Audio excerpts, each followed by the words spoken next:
Yo pregunto, hasta ahora llevo años estudiando, investigando en la Iglesia y las iglesias, en la Iglesia católica y otras religiones. Y constantemente me vienen y me dicen: padre, si me preguntan un testigo de Jehová, ¿qué le digo? Padre, si me pregunta un pentecostal, ¿qué le digo? Voy en un avión y me encuentro con un pastor pentecostal y me pregunta. Y me encuentro con un evangélico y me pregunta. Digo: Señor, ¿y yo no tengo derecho a preguntar? Ahora no voy a responderles a ellos. Me gustaría que ellos me respondan a mí. Mucha gente, dirigentes, pastores en otras religiones, están ahí o por ignorancia o por falta de sinceridad, porque no pueden responder a las preguntas que yo voy a hacer y que muchas veces les he hecho a ellos y nunca me han respondido. La primera pregunta: si aquí hubiera un hermano pentecostal, y esta pregunta la hice una vez en una emisora en Nueva York, una emisora pública, no era religiosa, en un programa que se titulaba Sin Fronteras. Un día hablaban de boxeo, otro día lo que fuere. La Biblia, ese libro tan importante para nuestros hermanos separados, hermanos que no aceptan la Iglesia católica. Yo le pregunté a este pastor pentecostal de una iglesia del Bronx, en Nueva York: ¿qué es la Biblia para usted? Es la palabra de Dios. Yo le pregunto: ¿cómo sabe usted que la Biblia es palabra de Dios? ¿Quién se lo ha dicho? Me dijo él: yo estudié 6 meses en un seminario en Boston para pastores pentecostales y allí mis profesores me lo dijeron. Y yo le dije: ¿y quién se lo dijo a sus profesores que este libro es palabra de Dios? Y el pastor Justo, que así se llamaba, y lo puedo decir porque fue un programa al aire de 2 horas en vivo, no me supo responder. Ninguna persona que no es católica, que no está en la religión católica, puede defender, puede demostrar que este libro, la Biblia, es palabra de Dios.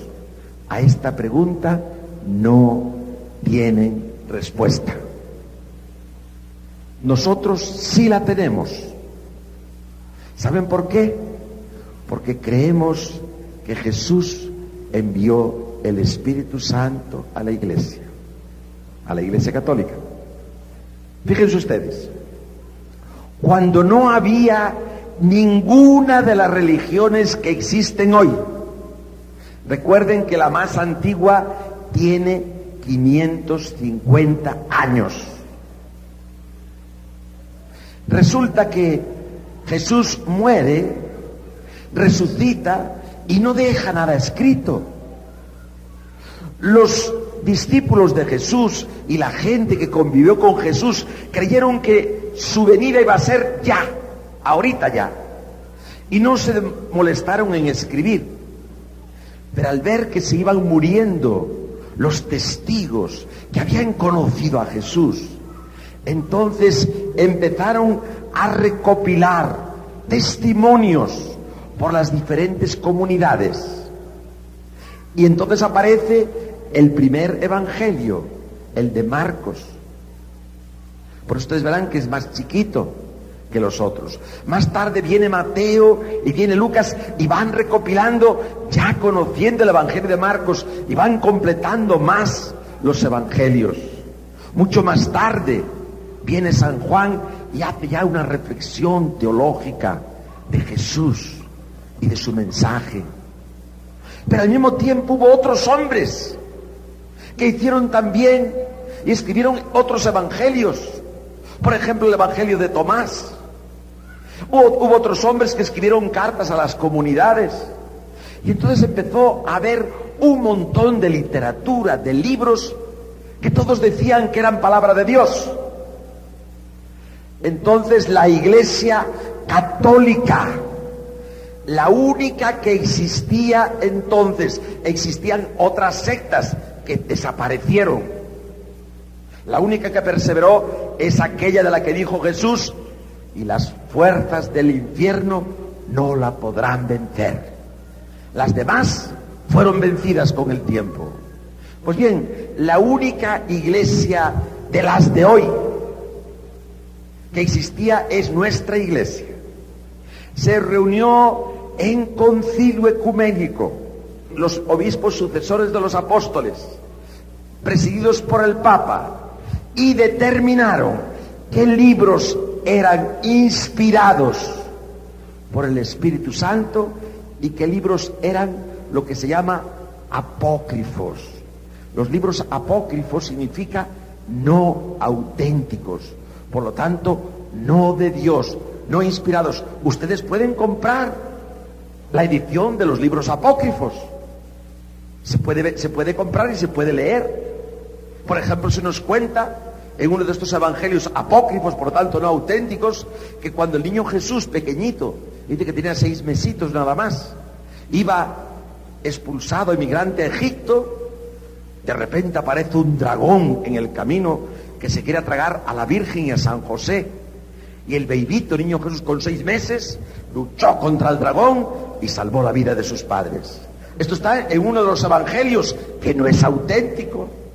En otro evangelio se nos cuenta que el niño Jesús ya en Nazaret jugaba con sus amiguitos y hacía palomitas de barro y le soplaba y ya las palomitas volaban como de verdad.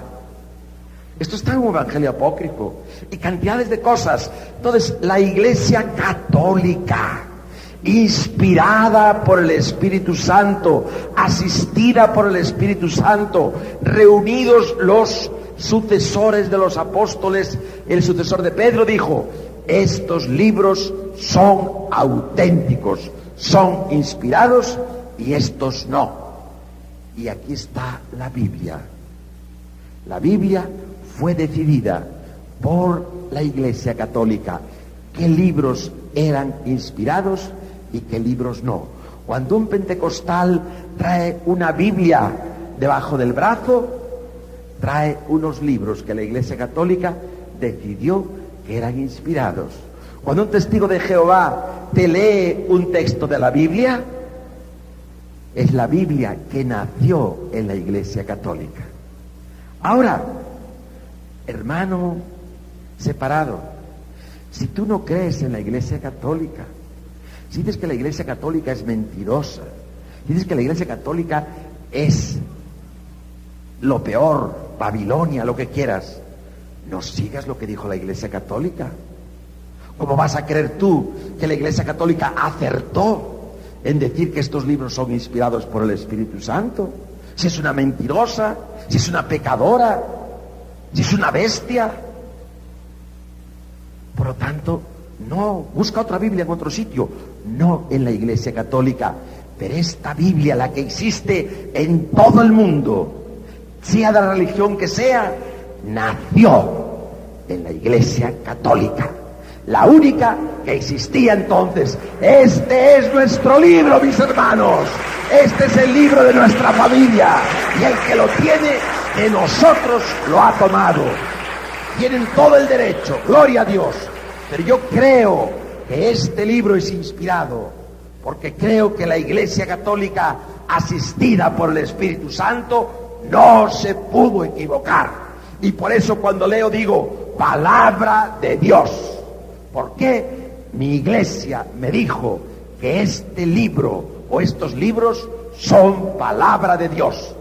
Pero si no creo en la iglesia, ¿cómo sé que estos libros son palabra de Dios? Hermano Justo, le preguntaba yo en la radio, dígame usted, ¿cómo le dice usted al pueblo que nos está escuchando, que eran miles y miles de personas, porque como digo, no era un programa religioso, ¿cómo le dice usted que la Biblia es palabra de Dios? La gente quiere que lo fundamente ¿En qué lo fundamenta usted? ¿Saben en qué? Silencio. No dijo nada. Y me dio mucha pena porque el personal de la radio se echó a reír. Yo no quería humillar a nadie, pero tampoco quería ocultar la verdad. Yo le pregunté un día en Nueva York, en la radio, al pastor Justo, y le pregunto hoy a todos los pastores, ¿por qué dicen ustedes que la Biblia es palabra de Dios? ¿Quién se lo ha dicho? A mí me lo dijo la Iglesia Católica. ¿A ti quién te lo ha dicho? Yo pregunto, y si hay honestidad, me gustaría que den una respuesta. Amén. Pero hay otro principio. Todas las sectas y religiones protestantes se caracterizan por dos principios que puso el fundador del protestantismo, Lutero. Solo la Biblia, no la tradición, no los concilios, no el Papa. La Biblia sola es la que tiene que fundamentar la religión. Y segundo principio, solo la fe. Las obras no importan. Llegó a decir Lutero, peca mucho y cree mucho, no importa lo que hagas. Solo vale la fe. Aunque seas un pecador que andes por ahí tirado, no importa. Cree y se acabó. Porque tus obras buenas no sirven para nada. Y las malas tampoco. Vamos a ver, hermano protestante, de la religión que seas. Yo te pregunto, si dices tú solo la Biblia, ¿dónde dice eso la Biblia? Es una pregunta legítima, ¿verdad? Si solo la Biblia tiene la verdad, no hay más verdad que lo que dice la Biblia, ¿dónde está en la Biblia? Que en solo la Biblia está la verdad. Cuando encontramos en la Biblia, ella, la misma Biblia, es producto de tradiciones. Ustedes saben que Abraham no escribió nada. Él no sabía escribir. Pero se fue formando una tradición, la historia del patriarca Abraham, y así se fueron de boca en boca las tradiciones. Empezaron a celebrarse los sacrificios, las fiestas religiosas, y mucho más tarde alguien escribió la Biblia, fue escribiendo estas tradiciones. Si no hubiera tradición, no tendríamos Biblia. Jesús mismo anduvo predicando, anduvo enseñando. No había nada escrito. Los evangelios se fueron escribiendo cuando se fueron viendo las tradiciones orales que estaban en las comunidades. Pero más todavía, el Dios bíblico, Yahvé, que es nuestro Dios, es un Dios que no está encerrado en un librito. Es el Dios vivo que se manifiesta en la historia. Si yo digo que todo lo que Dios reveló ya está en la Biblia, esto es como un panteón, como una tumba. Ya Dios lo dijo todo y ahora ya está muerto, no dice nada. Pero mis hermanos, Dios sigue hablando, Dios está vivo, Dios nos habla al corazón, Dios nos habla por los signos de los tiempos y Dios nos habla por medio de aquellos que Jesús dejó encargados de que hablaran en su nombre. Porque Dios no está muerto. Dios no dijo ya la última palabra. La palabra es Jesucristo, pero Jesucristo vive en cada uno de nosotros, ¿sí o no? Y por lo tanto sigue hablando a través de la historia y a través de las tradiciones. Pero hay un texto bíblico, y de nuevo le pregunto a nuestros hermanos separados. ¿Recuerdan en Mateo 16 qué? ¿Ya se olvidaron? 16, 17, 18, etcétera. Cuando dice Jesús, tú eres Pedro y sobre esta piedra edificaré mi iglesia. Y las puertas del infierno no lo podrán meter. Y yo te doy las llaves del reino de los cielos. Esto no lo hemos comentado, ¿verdad? ¿Qué significa las llaves del reino de los cielos? Es una frase bíblica que no la inventó Jesús, sino que está Jesús refiriéndose a una tradición bíblica, y la tenemos precisamente en Isaías 22, 20, 22, que es una referencia que hace Jesús al decir: yo te doy las llaves del reino de los cielos. Está refiriendo a un concepto que está ya en la Biblia, en el Antiguo Testamento. ¿Habían escuchado esto alguna vez? Lo van a escuchar ahora, y ojalá mis hermanos separados lo escuchen también. Isaías 22, 20, 22. Vamos a ver. Dice así: llamaré a Eliaquín, hijo de Hilcías, le pasaré tu traje, le colocaré tu banda y le traspasaré tus poderes, y será un padre para los habitantes de Jerusalén y para la familia de Judá. Pondré en sus manos la llave de la casa de David. Cuando él abra, nadie podrá cerrar, y cuando él cierre, nadie podrá abrir. Yo te daré las llaves del reino de los cielos. Lo que atares en la tierra quedará atado en el cielo. Fíjese, lo que él abra, nadie lo podrá cerrar. Lo que él cierre, nadie lo podrá abrir. ¿Qué es lo que sucede? Que Dios, Yahvé, está eligiendo a otro líder para la comunidad de su pueblo, y a ese dice: le voy a dar las llaves de la casa de David. Este es el concepto que utilizó Jesús cuando elige a Pedro. A ti te daré las llaves, y lo que atares en la tierra quedará atado en el cielo, y que lo que desatares en la tierra quedará desatado en el cielo. Esto es palabra de Dios. Estas palabras no las inventó el Papa para tener poder de atar y desatar. Estas palabras no las inventó un sacerdote para poder tener el poder de Dios de perdonar los pecados, de desatar de los pecados. No las inventó ni el Papa, ni los obispos, ni los sacerdotes. Las repite Jesús, haciéndose eco de otras palabras que estaban en el libro del profeta Isaías 22, 20, 22. ¿Está esto claro, mis hermanos? Por eso cuando Jesús, en el capítulo 20 de San Juan, después de resucitado, se aparece a los discípulos y les dice: la paz con ustedes, la paz con ustedes. Así como el Padre me envió a mí, yo les envío a ustedes. Reciban el Espíritu Santo. A quienes perdonaren los pecados, lo que desates, las puertas que abras, quedarán perdonados, quedarán abiertas. A quienes no se los perdonen, las puertas que cierres quedarán retenidos. ¿Ven ustedes que estoy hablando de la Biblia? ¿Ven ustedes que estoy hablando de tres textos? Isaías, Mateo y Juan. El mismo concepto. Dios, Jesús, da poderes a sus ministros de atar y desatar. Ahora yo te pregunto, hermano separado, ¿por qué dices tú que no hay que ir a que un sacerdote te desate de los pecados? Dices que esto está en la Biblia. Dime dónde. ¿Qué me respondes tú a estos tres textos? Yo te pregunto.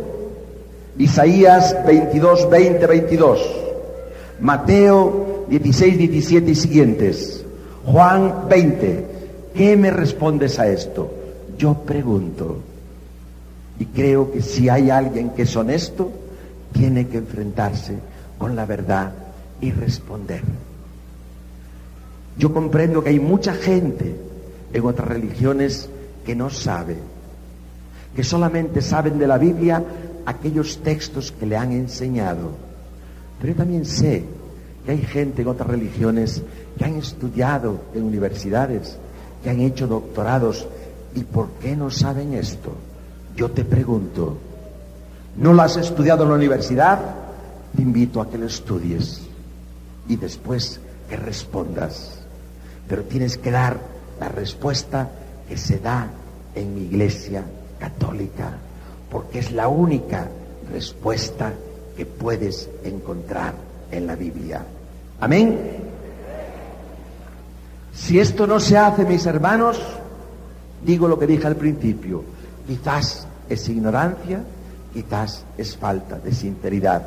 Yo no lo sé, y yo no soy quien para juzgar, pero Jesús lo sabe y Él lo puede juzgar. Otra pregunta que me gustaría hacerle, son muchas, a los hermanos separados. ¿Cómo dicen ellos que solo la fe salva, que las obras no sirven para nada? Si vamos a la Biblia, esto está completamente erróneo. Dice Jesús, por sus obras los conocerán. ¿En qué quedamos? Dice Santiago, la fe se demuestra por las obras. Dice San Pablo, de poco valdría que tuviera mucha fe, que hiciera muchos milagros, que hablara muchas lenguas. Si no tengo caridad, que son obras, soy como una campana que tañe pero no sirve para nada. ¿Hay algún fundamento en la Biblia que diga que las obras no sirven? Dice Jesús, no el que dice Señor, Señor, con mucha fe, entrará en el reino de los cielos, sino el que escucha mi palabra y la cumple, la pone en las obras. Hermano protestante, ¿cómo eres capaz de decir que las obras no sirven? Que solo sirve la fe.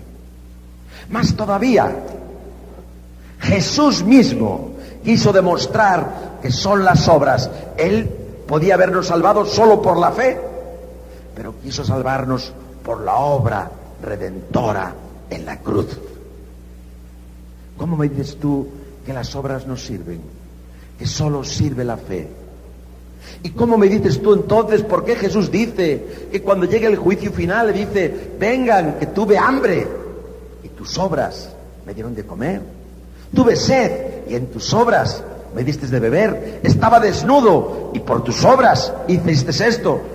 Ahí Jesús está hablando de que vamos a ser juzgados por lo que hemos hecho.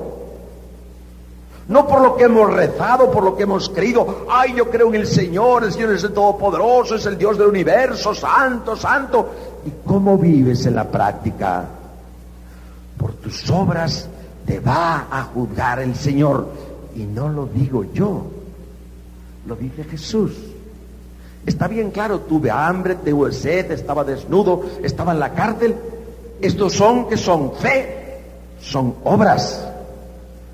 Por lo tanto, mis hermanos, mis hermanas, si que hubiera algún hermano separado y le preguntáramos, ¿cómo fundamentas tú que las obras no sirven, que solo sirve la fe? Tú estás contradiciéndole la Biblia. Por una parte dices que solo la Biblia, y por otra parte contradices la Biblia. ¿En qué quedamos? Yo pregunto, hermano separado, ¿es que no has leído toda la Biblia o es que quieres manipular la Biblia? Si no la has leído toda, léela. Y si la quieres manipular, no la utilices, porque la palabra de Dios no es para manipular, es para proclamar. Yo sé que esto es duro, mis hermanos. Yo no estoy condenando a nadie, pero tengo que decir la verdad. A veces es incómodo decir esto, pero yo hoy quiero preguntar, hermano separado, ¿cómo tú fundamentas en la Biblia que las obras no importan, que lo que importa es la fe? Si es así, tenemos que arrancar muchas páginas de la Biblia, porque si no, la Biblia está contradiciendo lo que dices tú, y de esta manera tan clara vamos a ser juzgados por lo que hemos hecho, por nuestras obras, y al final, como dice San Pablo, vamos a ser juzgados por el amor, y el amor no es romanticismo en las nubes, el amor es compromiso en la tierra. Yo pregunto, ya estoy harto de responder a lo que me preguntan. Ahora, hoy me toca preguntar a mí. Yo le pregunté una vez, porque creo que ustedes que es la primera vez que pregunto. Todavía hace unas semanas estaba hablando con un pastor presbiteriano en Baja California, en México, durante 2 horas. Una conversación muy pacífica, porque yo no peleo, yo pregunto. Y le pregunté una vez a un pastor pentecostal, digo, hermano, ¿por qué andan ustedes por las casas robando las ovejas que están ya en una iglesia? ¿Por qué no van a otros sitios a buscar a gente que no está en ninguna iglesia? Me dijo él, dice, mire padre, hermano, me dijo, mire hermano, le voy a ser sincero, esa gente que no está en ninguna iglesia es muy difícil. Dije, bueno, pues ahí es donde tiene que ir la palabra de Dios. ¿Por qué vienen a nuestra gente? Él pensó un poco y me dijo, mire, me da vergüenza decirlo, si yo no mandara a mi gente a visitar las casas de los católicos, me moriría de hambre. Yo me callé la boca y me dio tanta vergüenza como a él. Después pensé, dije, ¿y qué significa me moriría de hambre? Muy sencillo, hermanos. Yo de repente fundo una iglesia y tengo 5 o 6 seguidoras mías y le digo que me tienen que dar el diezmo. También sobre esto te voy a preguntar yo. Pero claro, el diezmo de 5 personas no me da ni para el desayuno. Entonces tengo que buscar más personas que den más diezmo, ¿verdad? Si no, me muero de hambre. Entonces, ¿a dónde voy? A gente católica, a decirle que la Virgen tuvo más hijos, que las imágenes es idolatría, que todo ese tipo de cosas, a confundir, y que vengan a mí, y al final yo tengo 30, 40, 200, 300, y ahí sí ya no me muero de hambre. Ya tengo mucho dinero que me viene. Yo sé que esto no lo hacen todos, pero algunos andan haciendo proselitismo, buscando ovejas en otra iglesia para sobrevivir.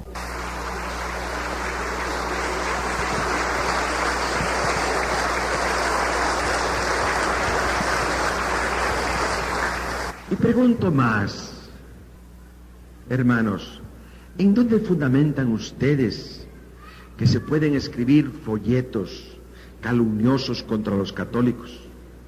Que al Papa se le puede insultar, que a la Iglesia se le puede insultar, que a los sacerdotes se nos puede insultar, que se nos puede calumniar. ¿Dónde está esto en la Biblia? ¿En dónde dice la Biblia que hay que insultar a la gente, que hay que levantarle calumnias y falsos testimonios? ¿Dónde dice esto la Biblia?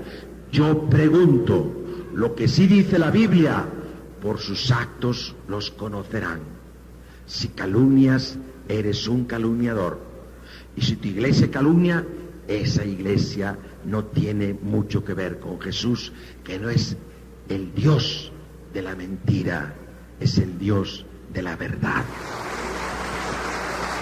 Yo pregunto, mis hermanos, y creo que tenemos derecho a preguntar. ¿Más preguntas quieren o ya les llegan con estas? ¿Más? Bueno.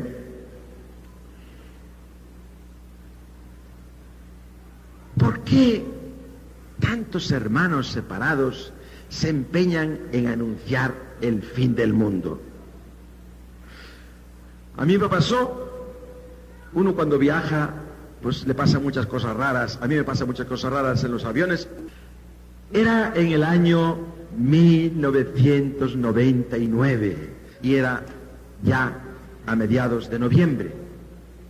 Me tocó al lado un hombre. Yo iba con la Biblia preparando un retiro, una conferencia que tenía que dar. Y este hombre resultó ser un pastor pentecostal también del Bronx, en Nueva York. Él creyó que yo era pentecostal también porque me vio con la Biblia. Y yo no tenía muchas ganas de hablar con él porque yo quería trabajar. son 5 horas y media de viaje y uno puede profundizar mucho. Y ya le dije, mire, sí, está bien, tal y cual. Y usted, dije, pregunté, ¿usted qué es pastor? Sí, soy pastor en el sur del Bronx. Y me dijo, ¿y usted? Soy sacerdote católico.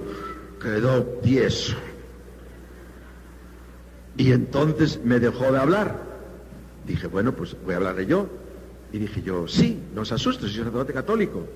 Y dice, ¿y usted es católico? Y estaba leyendo la Biblia. Yo, claro. Pero si los católicos no creen en la Biblia. Yo, pues mire, yo soy católico y creo en la Biblia.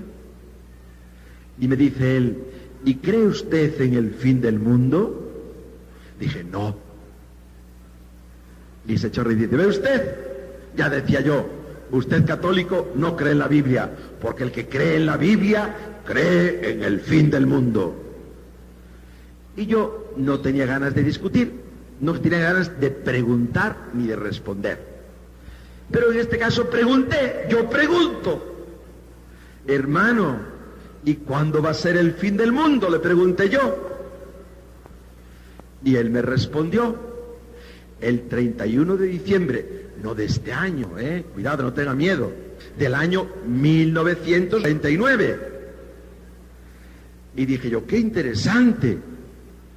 Dijo él, claro, usted no cree esto. Dije yo, ¿y usted lo cree? Seguro. El 31 de diciembre caerán el sol, las estrellas y será el fin del mundo. Solo en mi religión se salvarán. Dije, ¡ay, qué barbaridad! Y yo pregunté otra vez. Yo pregunto, es el título de la conferencia, ¿recuerdan? Le dije yo, hermano, ¿y qué tal va su comunidad en el sur de Bronx económicamente? Y me dijo él, ¿por qué me lo pregunta? Dije, bueno, pues por saber. Pues sepa usted, muy bendecida. Es decir, mucha plata. Dije, hermano, le voy a proponer un asunto. Como ya para ustedes el 31 de diciembre viene el fin del mundo, ¿para qué quieren el dinero? ¿Por qué no me hace un cheque con la fecha del 2 de enero del 2000? Con todo lo que ustedes tienen, porque yo no creo en el fin del mundo. Y quedó pálido. Dije, hermano, por si acaso se equivocaron en la fecha, póngamelo para el 2 de febrero, que es una fiesta de la Santísima Virgen. No, hermanos, no aplaudan. No aplaudan, ¿sabe por qué? ¿Por qué no me dio el cheque, hermanos? No me aplaudan que me quedé sin cheque. Y yo lo miré y dije, me parece que usted tampoco cree en el fin del mundo o desconfía. Pero, mis hermanos, al decir yo pregunto, miren ustedes, testigos de Jehová llevan anunciando el fin del mundo. Miren ustedes, profecías de Ras, el fundador de los testigos de Jehová, final de los tiempos, en el año 1914. Quizás poquita gente de aquí existía para entonces. Por lo visto, ya en el año 1914 era el fin del mundo. Caída del papado.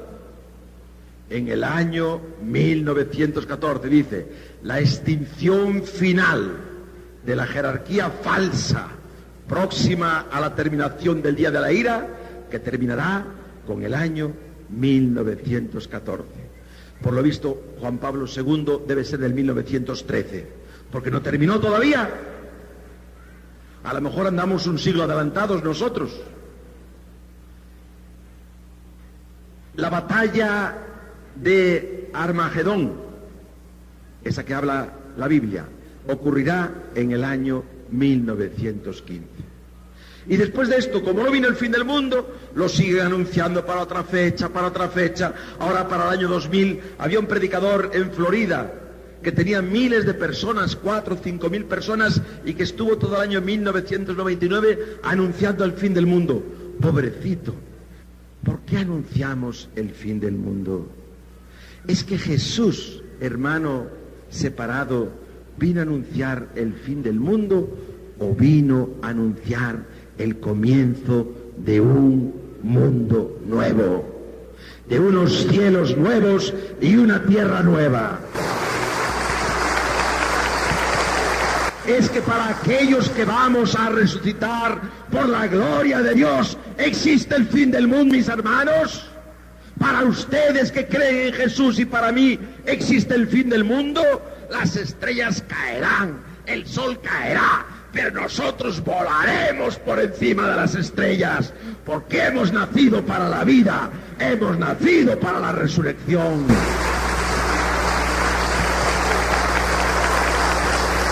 ¿Por qué, en vez de anunciar la buena nueva o la nueva del miedo? ¿Dónde está eso, hermano? ¿Por qué después de haberse equivocado tantas veces, ustedes continúan diciendo que ya el fin del mundo va a venir? ¿Por qué ustedes, testigos de Jehová, a cada visita que van a una casa le hablan del fin del mundo? Tengan vergüenza, por favor. Se equivocaron demasiadas veces. Cállense la boca.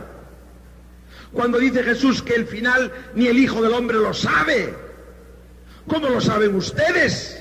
¿O es que saben más que Jesús? Yo te pregunto, hermano separado, ¿qué anuncias el fin del mundo? ¿Qué fundamento bíblico tienes para esto? ¿Por qué ustedes? Ahora te pregunto a ti, testigo de Jehová, ¿por qué tú dices que solo se van a salvar 144,000? Fíjense bien, cuando mi madre se murió, que como les dije esta mañana, murió a los 85 años, yo tuve la gracia de Dios de estar junto a ella los días antes de morirse y pude darle la absolución de sus pecados y pude ir al cementerio a llevar aquel cuerpecito ya envejecido. Y cuando regresaba de enterrar a mi madre, todavía caminando por el cementerio, se me acercó una testigo de Jehová y me dijo: ella ya está condenada, usted todavía está a tiempo. Pero tú ponte en mi situación, vengo de enterrar a mi madrecita, y que me digan que ya está condenada, esta mujer heroica que arriesgó su vida para que yo naciera, y ya está condenada. Usted todavía está a tiempo. Y yo, el Señor me puso en la cabeza, en vez de responderle con una frase fea o insultarla, o sabe Dios qué, le dije: hermana, ¿y usted se va a salvar? Espero que sí. Me dijo ella. Dije yo: qué bien. ¿Y quiénes se van a salvar entre ustedes? 144,000. Y yo, qué temple me dio quizás la intercesión de mi madrecita. Le dije: ¿es usted judía, hermana? Y me miró y dijo: no, yo soy de Vigo. Dije: pues mire, el libro del Apocalipsis, en el capítulo 7, dice que se van a salvar 144,000 de todas las tribus de Israel. ¿De qué tribu es usted, hermana? Y se marchó. No me respondió, ni nunca más quiso hablar conmigo. Debe de estar investigando de qué tribu es.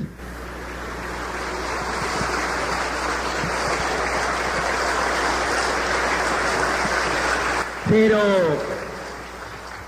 yo te pregunto, hermano testigo de Jehová, ¿por qué no sigues leyendo el capítulo 7 del libro del Apocalipsis?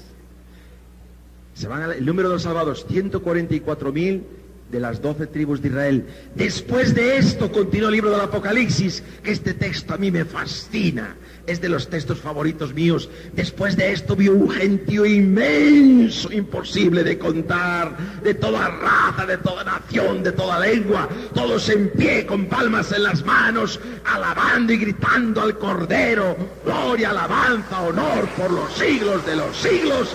Amén, mis hermanos.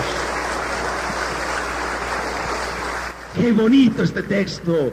Y cuando dice que Dios enjugará las lágrimas de los que hemos sufrido, qué bonito, qué texto de esperanza. Pero yo te pregunto, testigo de Jehová, ¿por qué no lees este texto? ¿Por qué solamente lees la primera parte y no la segunda? Yo te pregunto, ¿es que no conoces ese texto? ¿Es que eres ignorante? Pues léelo, hermano. ¿O es que no te conviene? ¿O es que manipulas la Biblia? Entonces, hermano, deja la Biblia y dedícate a otra cosa. La Biblia no es para manipular.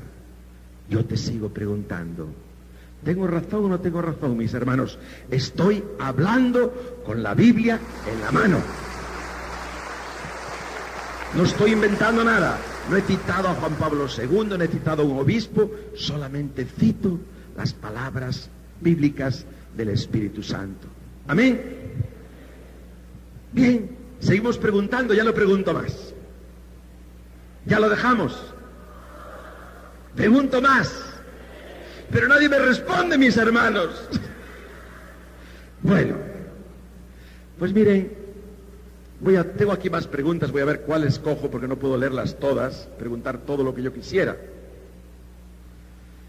Sí. Otra preguntita. Hermano separado, ¿por qué a tu iglesia no dejas que entren los malos y tampoco los que no pagan el diezmo? Dicen que la Iglesia Católica es muy interesada en el dinero. Eso dicen por ahí, ¿verdad? Pero tú el próximo domingo vas a misa a tu parroquia y si quieres sacas un quetzal, si quieres sacas 100 y si quieres no sacas nada. Y nadie te pregunta y nadie te dice, el próximo domingo usted no puede venir a misa. Pero si fueras pentecostal, evangélica, adventista del séptimo día, mormón, testigo de Jehová, o das el diezmo o el próximo domingo tú no puedes venir al culto. Y yo te pregunto, ¿dónde fundamentas esto en la Biblia? Que la casa de Dios es solo para los buenos y para los que dan el diezmo. Yo te pregunto, quisiera una respuesta. Tengo derecho a preguntar esto, ¿verdad que sí? Otra pregunta que dejé para el final, porque son muchas preguntas. Atención, mis hermanos, si están dormidos, despierten, que estas preguntas van a hacer chispas. Yo te pregunto, ¿por qué tú rechazas a María, la Madre de Dios? Cuando yo empecé a escribir este libro sobre las sectas, yo me preguntaba, investigaba, leía libros, hacía entrevistas con ellos y no acababa de entender por qué hay no solamente que la dejan a un lado, algunos le tienen como manía, como odio, como que quieren ponerla en mal. Lo peor que diría, ay, pero tuvo más hijos. Y yo me preguntaba, y les preguntaba a ellos y nunca encontraba la respuesta. Y un día estaba misionando yo en República Dominicana y pasé por un pueblecito pequeño que se llama San Pedro de Macorís y vi una librería donde vendían libros, pequeñita, que era de los hermanos separados, y entré a ver si encontraba algún libro que me interesara sobre ellos y encontré un libro, se titula Los evangélicos, los católicos y la Virgen María. Dije, este libro me interesa. Miren, los evangélicos, los católicos y la Virgen María. Y yo entré en ese libro tratando de preguntar y de tener una respuesta. Y en la página 18 de este libro que escribió un evangélico que se llama Stephen Benko, dice así, al pie de la letra le leo lo que ellos ponen en este libro. Está él comentando el texto de San Lucas, el que dice, mira, está ahí tu madre y tus hermanos. Y dice, ¿quién es mi madre y mis hermanos? Los escuchan la palabra de Dios y la cumplen. Entonces, así explica Stephen Benko este texto del Evangelio. Dice, en los tres textos, en los tres pasajes paralelos, las líneas están muy claramente trazadas. Hay un círculo íntimo y un fuera del círculo. Jesús y sus seguidores, los que prestan oídos a sus enseñanzas, constituyen el círculo íntimo. Atención, su madre y sus hermanos que no le prestan oídos y no son sus seguidores, están fuera del círculo. Esto dice Stephen Benko en la página 18. Les explico lo que quiere decir él. Dice, mire, en torno a Jesús hay dos grupos. Hasta aquí estamos de acuerdo. Aquellos que siguen a Jesús, que son los verdaderos cristianos, que son sus seguidores. Es el círculo íntimo alrededor de Jesús. Y aquellos que no escuchan a Jesús, que no son sus seguidores, que son paganos, que son enemigos de Jesús y que son los que están fuera del círculo.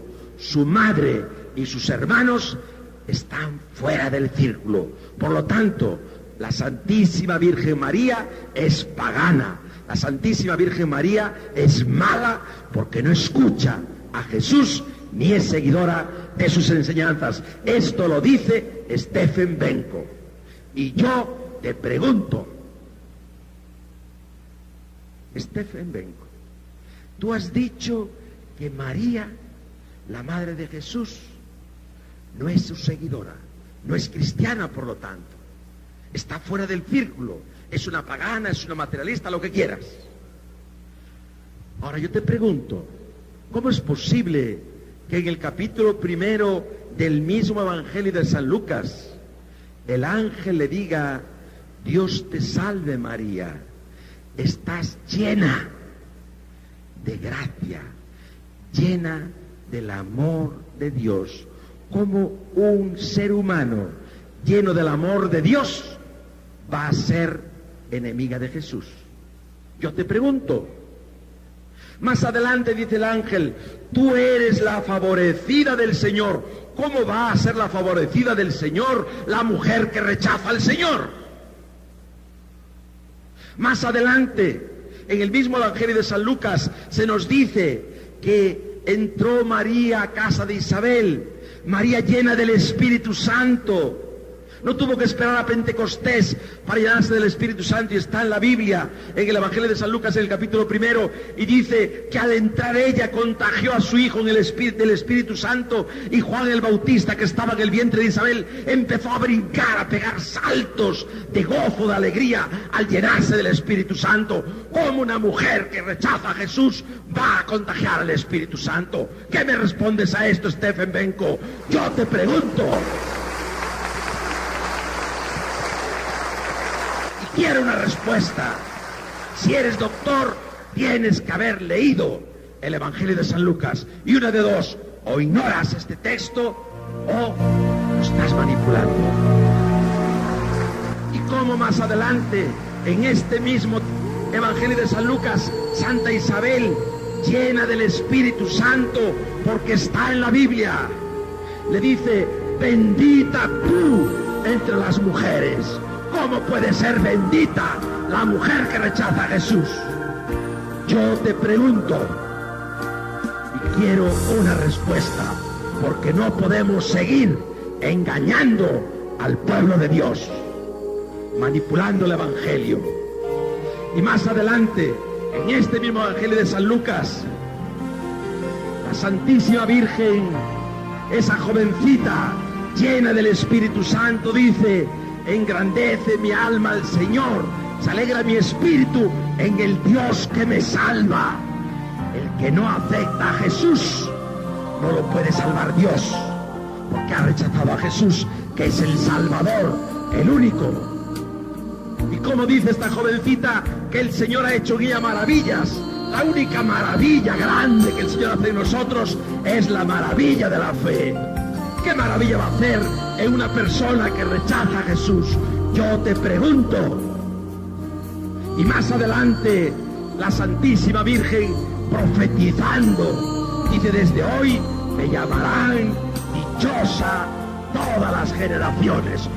Hoy la estamos llamando dichosa, y dentro de un rato, en este acto mariano, vamos a esta generación a llamar dichosa a la Santísima Virgen y a cumplir su profecía.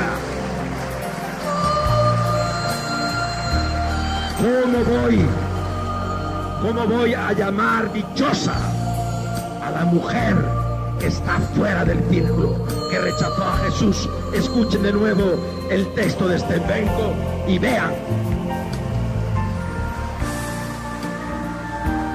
Jesús y sus seguidores, los que prestan oídos a sus enseñanzas, constituyen el círculo íntimo. Su madre y sus hermanos, que no le prestan oídos y no son sus seguidores, están fuera del círculo. Mentira.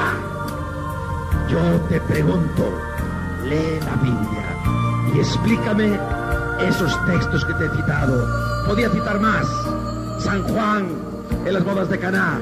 San Juan, cuando dice: fue junto a la cruz, estaba la seguidora número 1, María, su madre, ahí al pie de la cruz. Yo te pregunto, ¿los que siguen a Jesús al lado de la cruz no son sus seguidores? ¿Están fuera del círculo? Yo te pregunto. Yo no sé si algún hermano separado me va a escuchar esto que estoy preguntando, pero yo te invito a la sinceridad. Yo te invito a que tomes toda la Biblia en serio, a que tomes todos los textos y a que pongas a María en el puesto en la que lo puso y la pone el Espíritu Santo.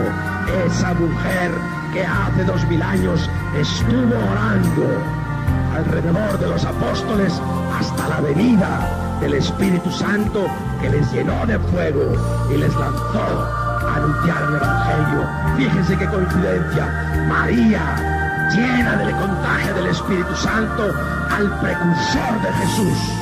Y en los Hechos de los Apóstoles, capítulo 1, María está, cuando viene el Espíritu Santo, a los sucesores, a los seguidores, a los continuadores de Jesús. Ahí está María. María en las bodas de Caná.